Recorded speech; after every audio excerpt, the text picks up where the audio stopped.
una amiga y un amigo. Los dos van a salir de viaje. Uno se va a Argentina, él, y ella se va a Tabasco, a Dos Bocas, ella. Déjeme saludar a nuestra diosa poblana, a la querida Meme Yamel, que ya llegó junto al sensei Ramiro Padilla Tondo. ¿Cómo estás, Meme? Te saludo con mucho gusto. Buenas tardes desde acá, desde San Antonio, Texas, hasta donde te encuentres. Mi querido Vicente, mi querida familia sin censura, mi querido Ramiro, bello, divino y precioso, les mando un abrazo a todos que nos están viendo y muchas felicidades, mi querido Vicente, porque yo sé que con todo el dolor del alma están ahí Toñito y tú en San Antonio, Texas, cubriendo esta tragedia migrante a la que todos, al menos desde esta trinchera, le hemos dado seguimiento y que las cifras son cifras, pero la gente ahí eran sueños, eran ilusiones, eran oportunidades que se perdieron, oportunidades para muchos, no solamente para el individuo, para el migrante, sino para su familia. Entonces, muchas felicidades por la cobertura, porque sé que especialmente para el equipo de Sin Censura, para Toñito, no es fácil. Entonces, muchas felicidades con lo que están haciendo. Gracias, y tristemente, pues es en estas condiciones y en esta situación. Y nada más para abonar a lo que estás diciendo, por esto que le voy a leer, que publica la prensa asociada a la AP, con firma de Delmer Martínez, Sonia Pérez y Christopher Sherman, acaba de salir esto que publica la prensa asociada. Es que para nosotros que conocemos el drama migrante que hemos vivido, el propio Ramiro ha sido migrante, trabajador en Estados Unidos, es que nos resulta menester, es obligatorio para quienes tenemos una convicción migrante, promigrante, estar aquí. Miren, los migrantes en la tragedia de Texas buscaban una vida mejor. Los niños salieron con la esperanza de ganar suficiente como para mantener a sus hermanos y padres. Los adultos jóvenes que habían hecho sacrificios para ir a la universidad pensando que les llevaría el éxito abandonaron su país desilusionados. Un hombre que ya trabajaba en Estados Unidos y regresó para visitar a su esposa y a sus hijos, decidió llevarse a un primo con él de vuelta a Estados Unidos. Cuando las familias de 67 personas hacinadas en un camión y abandonadas el lunes en Texas empezaron a confirmar sus peores temores y a hablar de sus parientes, una historia común de búsqueda de una vida mejor cobró forma desde Honduras hasta México. Para el miércoles, habían muerto 53 de los migrantes abandonados bajo un calor abrasador a las afueras de San Antonio y otros seguían hospitalizados. El laborioso proceso de identificación seguía en marcha, pero las familias ya confirmaban sus pérdidas. Entre los muertos había 27 mexicanos, 14 hondureños, 7 guatemaltecos y 2 salvadoreños. Así lo ha indicado Francisco Garduño, el jefe del Instituto Nacional Mexicano de Migración. Todos pusieron sus vidas en manos de contrabandistas. Las noticias sobre el remolque lleno de cadáveres horrorizaron a ciudades y poblados acostumbrados a ver cómo los jóvenes se marchan para huir de la pobreza o la violencia en Centroamérica y México. En Las Vegas, no en Las Vegas, Nevada, en Las Vegas, Honduras, una localidad de unas 10,000 personas situada 50 millas al sur de San Pedro Sula, Alejandro Miguel Andino Caballero, de 23 años, y Margie Tamara Paz Grajeda, de 24, creían que el título de él en marketing y el de ella en economías, en ciencias económicas, les abriría la puerta a la estabilidad económica. Los jóvenes que eran pareja desde hacía casi una década pasaron los últimos años aplicando empleos en empresas, pero una y otra vez se veían rechazados. Llegó la pandemia, varios huracanes devastaron el norte del país y ellos se vieron cada vez más desencantados. De modo que cuando un pariente de Andino Caballero que vivía en Estados Unidos se ofreció a ayudarles a él y a su hermano menor, Fernando José Redondo Caballero, de 18 años, a financiar el viaje al norte, estaban listos para marcharse. Se supone que cuando las personas tienen un grado académico más alto deberían obtener más oportunidades de empleo porque para eso se esfuerzan, estudian, dijo Karen Caballero, la madre de los hermanos. Ella no se vio capaz de retenerles más tiempo, igual que a Paz Grajeda, que vivía con Alejandro en casa de su madre y a quien Caballero consideraba como su nuera, aunque no se habían casado. Lo planeamos todos como familia para que ellos pudieran tener una vida diferente, para que lograran metas, sueños, explicó la mujer. Cuando salieron de Las Vegas el 4 de junio, Caballero les acompañó a Guatemala. Desde allí los 3 jóvenes fueron conducidos de forma ilegal a través de Guatemala y después México en la parte trasera de varios camiones. Yo creí que las cosas iban a salir bien. Quien sí se mostró un poco temeroso fue Alejandro Miguel. Me dijo, mamá, si nos pasa algo. Yo le dije, nada va a pasar, nada va a pasar. Usted no es el primero ni el último ser humano que viaja para Estados Unidos. Caballero,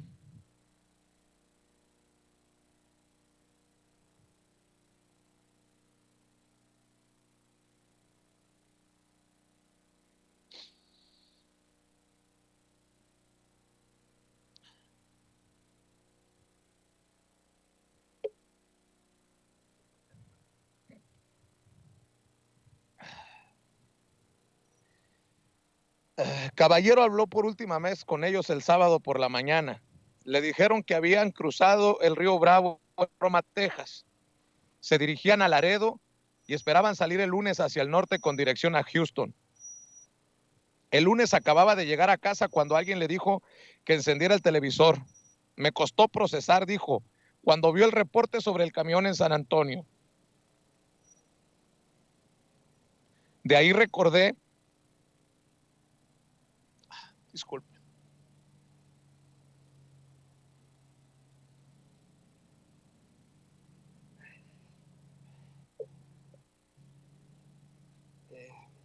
de ahí recordé cómo había sido la manera de viajar de mis hijos, que habían ido en camión desde Guatemala y todo el trayecto de México. Está bien, está bien.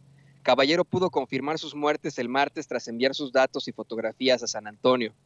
Alejandro Miguel era creativo, jovial, conocido por abrazar a todo el mundo y ser un buen bailarín. Fernando José era entusiasta y noble, dispuesto a ayudar a cualquiera que lo necesitara. Imitaba a su hermano mayor en todo, desde su corte de pelo hasta su ropa. Le encantaba el fútbol y llenaban de gritos la casa de su madre. La pérdida de sus hijos y de Paz Grajeda, que era como una hija, es devastadora. Mis hijos dejan un vacío en mi corazón, dijo. Los vamos a extrañar mucho. Casi a 400 millas de distancia, las opciones de Wilmer Tulul y Pascual Melvin Huachiac, primos de 13 años de Sucubal, Guatemala, eran considerablemente más escasas. Sucubal es una comunidad indígena quiché de unas 1,500 personas en las montañas a casi 100 millas al noroeste de la capital, donde la mayoría vive por agricultura de subsistencia. Mamá, ya estamos saliendo. Fue el último mensaje de Wilmer que Wilmer envió a su madre, Magdalena Tepaz, en su quiché nativo el lunes. Habían salido de casa el 14 de junio. Horas después de oír ese mensaje de voz, un vecino dijo a la familia que había habido un accidente en San Antonio y temían lo peor, explicó Tepaz a través de un traductor. Los chicos habían crecido como amigos y lo hacían todo juntos. Jugar, salir, incluso planear el viaje a Estados Unidos, a pesar de que no hablaban bien español, dijo la madre de Melvin, María Zipac Koch. Zipac, madre soltera con 2 hijos, dijo que Melvin quería estudiar en los Estados Unidos, luego de trabajar y después de hacer mi casa. El lunes recibió un mensaje de voz de su hijo diciendo que estaban saliendo. Lo ha borrado porque ya no podía soportar escucharlo más. Perdón, me río de la tristeza, ¿cómo decirlo? Incluso de los nervios de estarle presentando esta información. Estábamos leyéndolo justo cuando nos llegó este cable de Associated Press, Vicente y yo, y decidimos ponerlo al aire. Se nos corta la voz, nos estamos ahogando entre las lágrimas, le ofrecemos disculpas. Voy a intentar terminar esta nota para que continuemos con nuestros queridos amigos Meme Yamel y Ramiro Padilla Tondo en esta mesa de análisis y con usted sobre todo. Quiero decirle a usted que la vibra en este lugar es terrible, se siente mucho dolor, a pesar de que desafortunadamente algunos medios lo han convertido en un circo. Nosotros aquí estamos con mucho respeto y con la única intención de exhibir esta gran pues tristeza, esta necesidad de que se pueda enfrentar a la idea de la inmigración como una realidad humana y que terminen esas políticas antiinmigrantes. Lo hacemos siempre con mucho respeto y respeto a estos pues hombres y mujeres jóvenes que perdieron la vida y que perdieron todos sus sueños, que llegaron aquí con muchos sueños y que se perdieron a unos metros aquí, a la vuelta de nosotros. Dice, parientes que organizaron y pagaron al contrabandista esperaban a los chicos en Houston. Esos familiares le dijeron a Zipac que los niños habían muerto y el gobierno guatemalteco se lo confirmó el miércoles. El padre de Wilmer, Manuel de Jesús Tulul, no podía dejar de llorar el miércoles. Dijo que no tenía ni idea de cómo llegarían los chicos a Houston, pero que nunca había imaginado que los meterían en un camión. Su hijo había abandonado la escuela tras la primaria y trabajaba con él desmontando terreno para cultivos. Tulul dijo que Wilmer no veía un futuro para él en una localidad donde se construían casas humildes con remesas enviadas desde Estados Unidos. Quería ayudar a mantener a sus 3 hermanos y tener su propia casa y un terreno algún día. El contrabandista cobraba $6,000, de los que habían pagado en torno a la mitad. Ahora Tulul solo podía pensar en recuperar el cuerpo de su hijo y confiar en que el gobierno cubriera el gasto. En México, es que esto es muy fuerte, los primos Javier Flores López y José Luis Vázquez Guzmán también salieron de la pequeña población de Cerro Verde en el estado sureño de Oaxaca. Con la esperanza de ayudar a sus familias, se dirigían a Ohio, donde esperaban empleos en la construcción y otros sectores.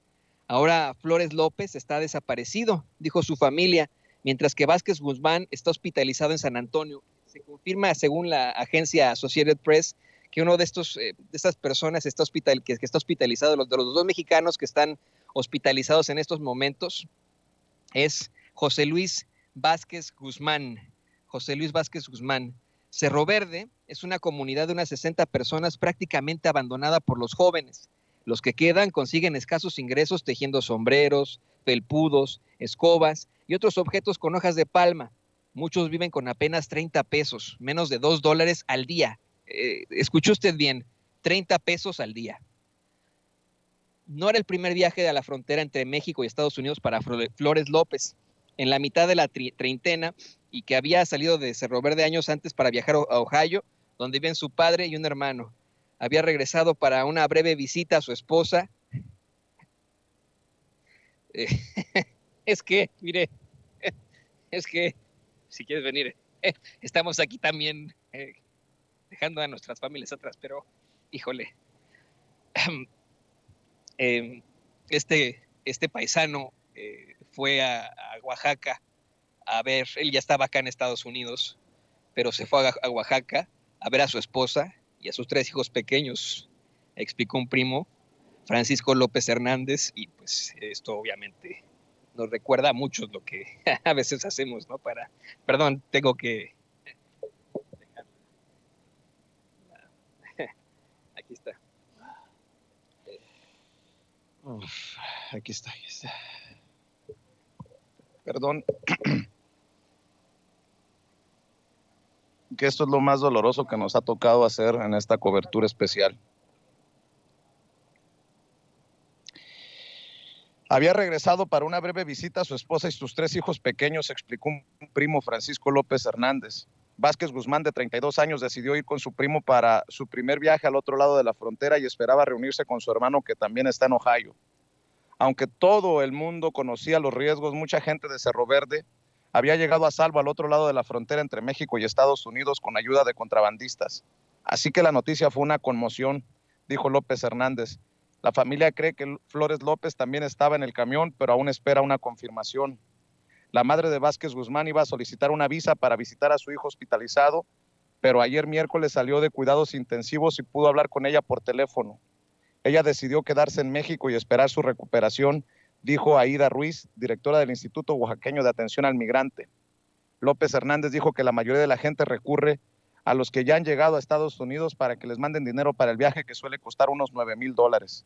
Son muchos riesgos. Los que sí tienen la suerte, la fortuna de llegar allá, pueden trabajar, hacerse de sus bienes, dijo. Y así termina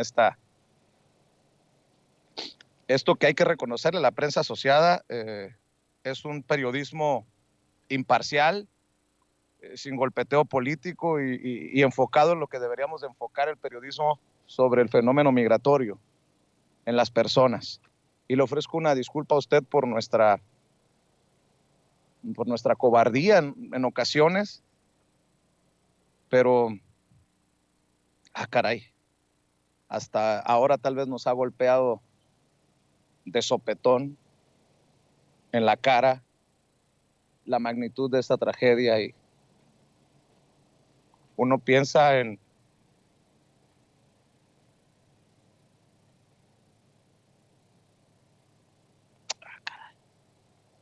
les ofrezco una disculpa, meme, Ramiro, pero creo que Ramiro te puedes identificar porque tú también le anduviste chingando mucho tiempo acá en Estados Unidos. Maestro, te saludo a ti también y insisto, una disculpa por haber tomado tanto tiempo en leer esto que publica la prensa asociada. No te preocupes, Vicente, sí es obviamente muy doloroso. De hecho, mi primer libro es acerca de las historias de los migrantes, se llama A Tres Pasos de la Línea. Yo recordaba siempre en esa parte, obviamente por los que hemos sido migrantes y hemos vivido la angustia de los retenes de migración, de saber que te pueden levantar en cualquier momento y regresarte a tu país, y que lo hacemos por la familia, porque tenemos hijos. Yo tenía una esposa, tenía una familia y pues no tenía otra opción. Yo fui un exiliado económico del 95, después de la crisis. Me vi con dos niñas, una de 4 y una de 1 año, y me preguntaba qué voy a hacer, qué voy a hacer, no tengo para darles de comer. Fue una circunstancia muy difícil. Fue lo que me orilló a irme a Estados Unidos a trabajar, obviamente de manera ilegal. Y pues me sorprendió mucho la vida en Estados Unidos. Tengo que ser sincero, nunca me gustó, nunca me pude adaptar. Es por eso que yo en el 2018 decidí regresar a México, y ya, pues obviamente sí trato de visitar a mis hermanos migrantes que nos piden que vayamos a Estados Unidos, para que no estén solos. Pero yo recuerdo sobre todo las políticas fallidas desde la administración Clinton y la Operación Guardián, donde aquellas rutas naturales de migración hacia los campos pues se cerraron y obligaron a miles de migrantes a lanzarse por el desierto, a morir en el desierto. Y eso fue la principal motivación para escribir mi primer libro de cuentos de los migrantes. Me decían a mí cuando terminaban de leer el libro, que trataban de entender. Yo les decía siempre, porque me recordó mucho esto, lo que escribí hace más de 20 años, yo les decía que hay un lado oscuro. Yo cuando iba a las librerías en Estados Unidos y tenía, no sé, libros de superación personal para migrantes, ¿no? 10 hábitos para los migrantes y pendejadas de ese tipo. Y yo decía, ¿por qué no estamos retratando la otra parte como esta inmensa tragedia de personas que quieren llegar a otra vida y que nos dejamos el cuerpo y el alma en Estados Unidos? Mira, yo siempre le señalo, mira, este dedo me lo volvieron a pegar después de mi trabajo en la construcción. Estoy lleno de cicatrices, este hombro ya no me sirve por mi trabajo en la construcción en Estados Unidos. Yo entiendo. Y cuando voy a Estados Unidos y veo a mis paisanos trabajar de sol a sol, 2 o 3 trabajos para trascender su condición, para trascender esa pobreza a la que bastantes gobiernos mexicanos nos condenaron, pues no puede uno dejar de pensarlo y de emocionarse, porque sí, yo estuve la mitad de mi vida en Estados Unidos y al menos yo no tuve que cruzar por el desierto, pero sí viví siempre, no sé, mucha gente debe entenderlo. Cuando se vive indocumentado en Estados Unidos es terrible vivir con aquella angustia. No te acostumbras a la angustia de saber que no es tu país, que no tienes manera de hacerte de un patrimonio, que este asunto, por lo que veamos, por las tragedias, por estos carteles de tráfico de personas que les importa un carajo, por el chofer, ¿por qué no les abrió la puerta? O sea, todo pasa por tu cabeza y te pones a pensar. Y yo también lo dije cuando escribí el libro, que todos son hijos de alguien, hermanos de alguien, padres de alguien. No son personas desconocidas. Y todas aquellas cruces que están pegadas en la frontera de las personas que intentaron llegar a Estados Unidos y no llegaron precisamente porque pues las políticas homicidas de ambos países, en las cuales no legalizan la migración, o los gobiernos, sobre todo como el gobierno mexicano, los gobiernos anteriores en los que se priorizó siempre la concentración de la riqueza y que hizo que explotara después del Tratado de Libre Comercio, pues reventaron el campo y se produjo una inmensa migración a Estados Unidos con las políticas de Cedillo, de Fox, de Calderón. No tienen vergüenza ellos al tratar de querer colgarse de algo que ellos provocaron. Entonces, desde aquí te digo, Vicente, Toño, Meme, mi solidaridad con las familias de los migrantes. Yo me estoy aguantando, así como los machos, porque me reconozco en ellos, me reconozco en esos rostros, en esa parte de ver que yo también tuve una vida muy parecida a esa, y saber, por ejemplo, que mi familia no me va a volver a ver, hubiese sido terrible para ellos también, porque Claro. jugamos a la ruleta muchas veces por darle una mejor vida a nuestras familias, pero les deseo pronta resignación a las familias de los que fallecieron y decirles que sí, nos reconocemos en ellos, y todo, sobre todo toda la comunidad migrante en Estados Unidos, los más de 10, 12, 15 millones de mexicanos y sobre todo los centroamericanos también que han huido de países que ha destruido Estados Unidos, y Estados Unidos primero destruye esos países y después no los quiere recibir. Entonces, pues que pues hay un llamado a las autoridades para que entiendan que la vida solo es una. Yo, que no soy muy creyente, pienso que solo tenemos una vida y la vida hay que aprovecharla, y qué terrible perderla de esa manera, mi querido Vicente. Así es, leo a Florina Zúñiga en el chat, dice: Vicente, ¿cuándo haces un programa de cómo viven los indocumentados ahí en Los Ángeles, drogos, pobres, viviendo en las calles? ¿Qué le parece, Florina, si me aviento no uno, sino 50 programas hablando de los muchachos, hijos de indocumentados que se gradúan de las universidades, de esa gente que vive apegada a su fe y respetando la ley, y que se la parte por 10, 20, 30, 40, 50 años en los campos agrícolas o en la construcción? ¿Por qué no le hago una serie de programas? Si usted así lo quiere, financiarlos, pues con mucho gusto. A lo que voy, Florina, hay muchas historias que contar, no solamente en Estados Unidos, sino allá en nuestros países. Pero si quiere generalizar, generalicemos en este sentido. La gran mayoría de nuestros hermanos migrantes es gente de bien, gente de respeto, gente a la que admiro profundamente, porque nadie me lo va a contar. Yo lo he visto, yo lo he sentido. Nadie me tiene que decir, Florina, creo yo, cómo contar la historia del migrante, porque a eso me he dedicado por más de 25 años. Meme, no sé si quieras agregar sobre este tema antes de entrarle a otros, y bueno, pues ya ves lo que provocas, mujer, ya ves lo que provocas. ¿Sabes por qué? Creo que hay que seguirlo provocando, Vicente. A mí me da mucho coraje que fue la tragedia y a la gente ya se le olvida. Dicen, ya pasó, ya. No, espérate, no pasó. No pasó. No podemos decir, ya pasó. Siempre pasa. Si ya saben, ¿para qué van? No.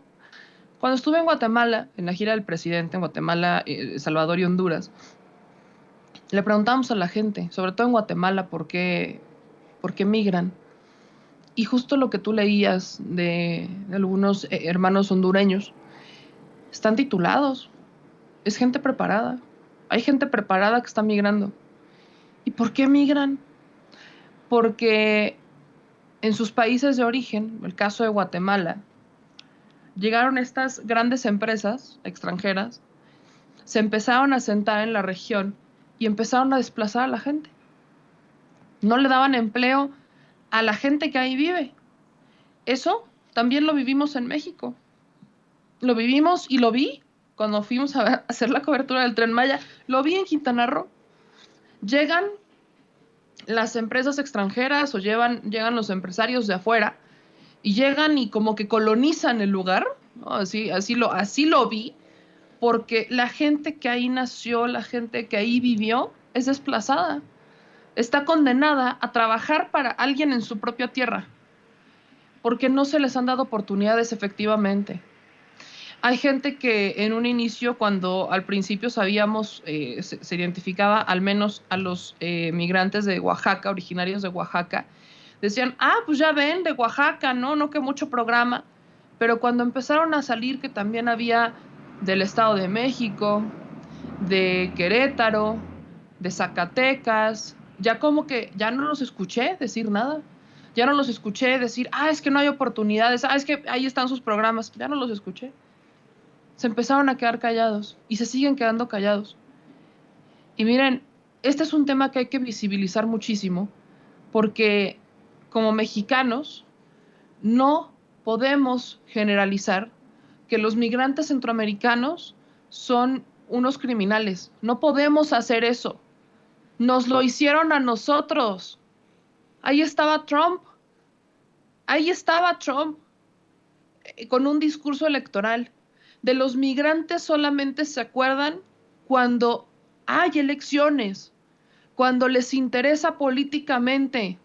Ahí están nuestros políticos mexicanos. Enrique Lamadrid queriendo hacer reuniones con los migrantes en Los Ángeles.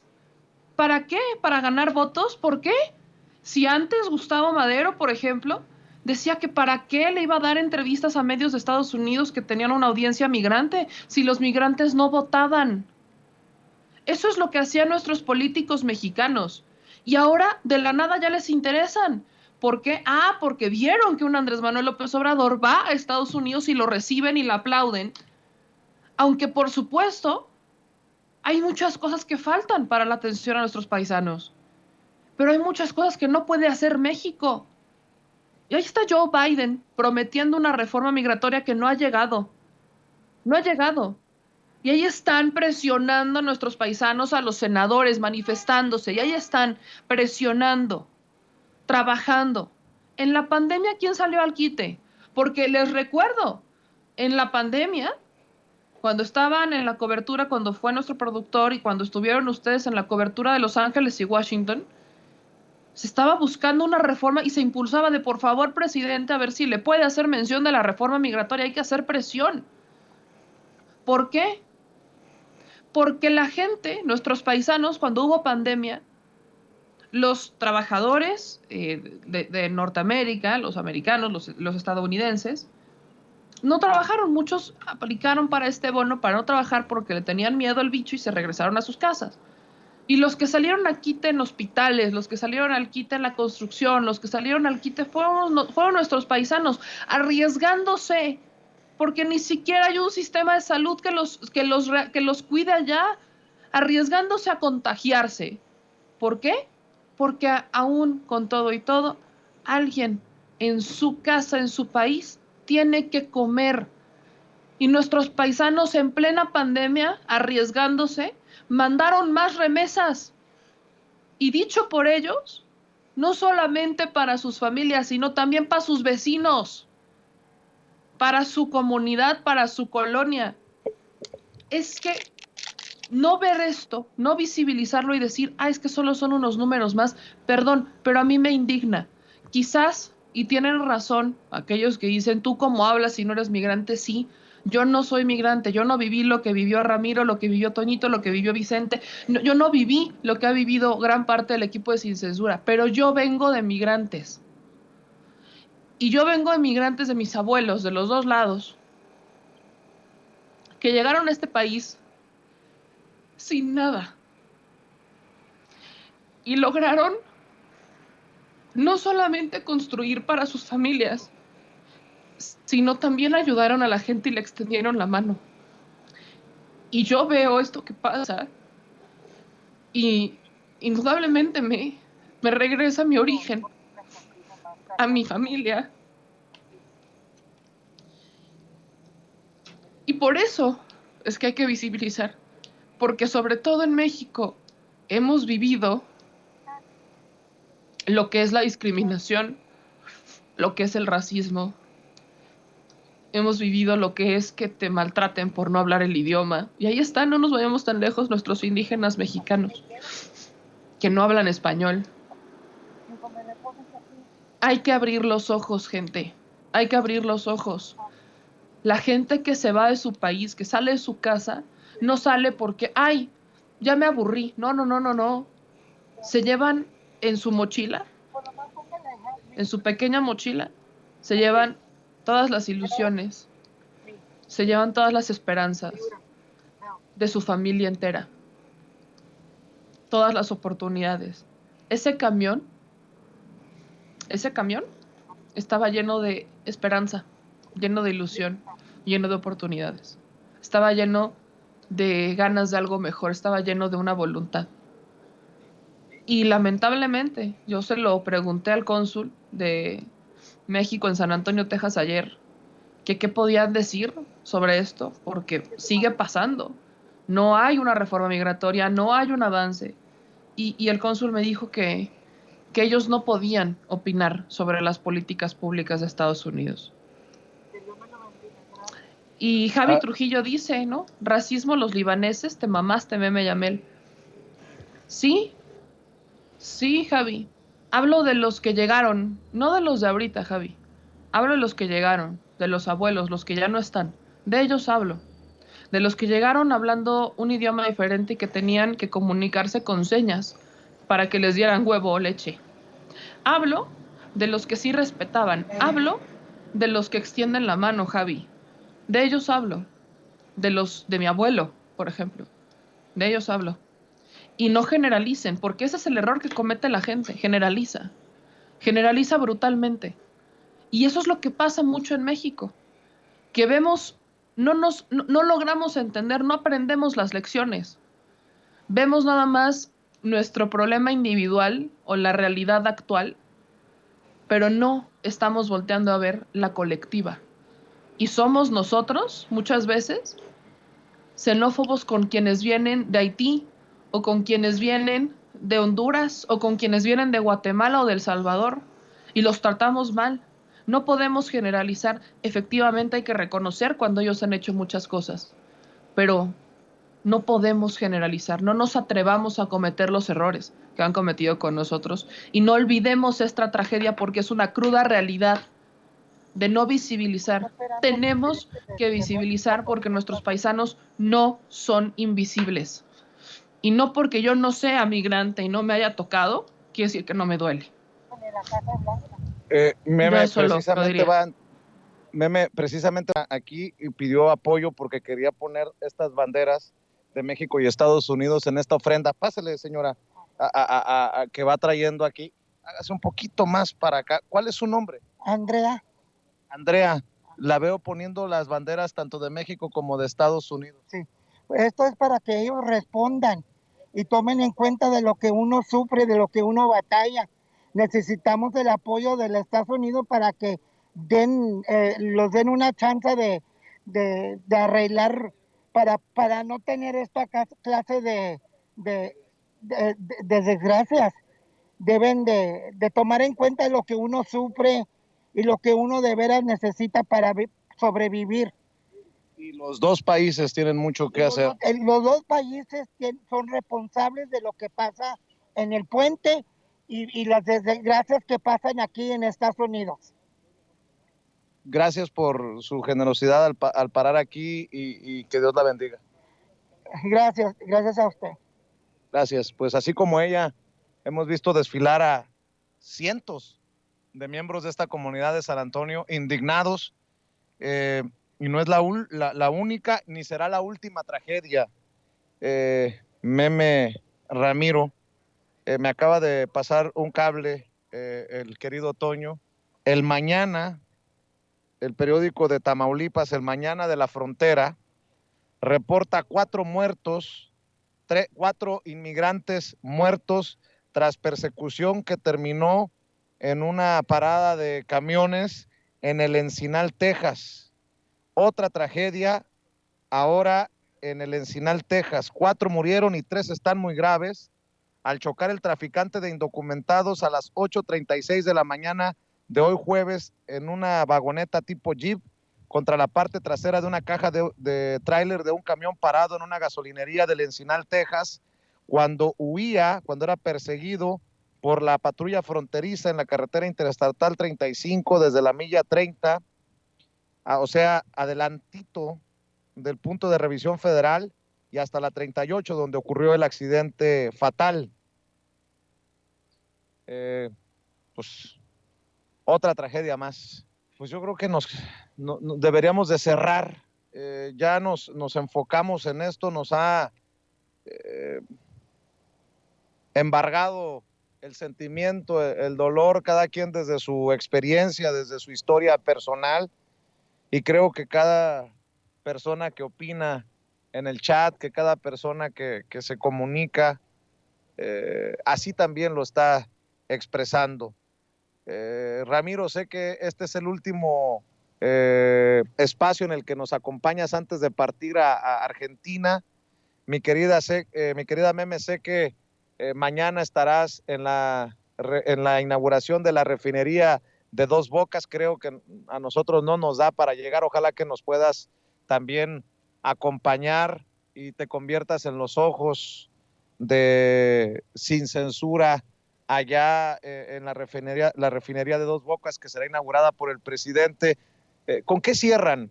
¿Con qué cierras tú, por ejemplo, Ramiro? Y no se te olvide compartir tus redes. Ahora va a ser más importante que nunca darle seguimiento a lo que haces por allá en Argentina, Ramiro.